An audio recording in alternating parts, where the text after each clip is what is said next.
Hi, welcome back to Chesmore Reports. Charter Appraisals on Tuesday, the 22nd of December, with me, Rich Pro Market Analyst at Handset Markets. Let's move on to Eurodollar, and we've had this move on Eurodollar, which has just taken us nicely away from that key floor that I continue to talk about, 108.10 area. That sort of maintains this sort of ranging period. I think you're going to get now. I still think that this the reaction to the Fed and subsequently, I think we got some dollar strength, but generally speaking, I think the market is unsure about whether to back this as a dollar rally, and that the price action in the last few days has sort of reflected that. Um, Bouncing back off that 108.10 area, sort of back into the sort of the middle of this trading band between 108.10 and 110.50. Momentum indicators pretty positive, really, aren't they? 48, the RSI turned up from, and is now sort of in the mid 50s again. So slightly positive, you configured on the RSI.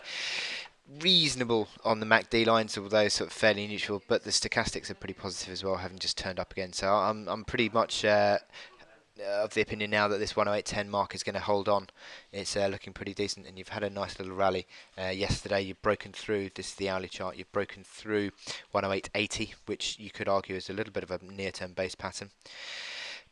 Target's about 80 pips of upside, so 108.80 to 109.60 is the implied target.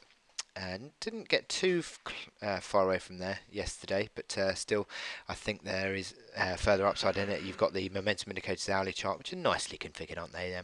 RSI is still in the positive territory above 50.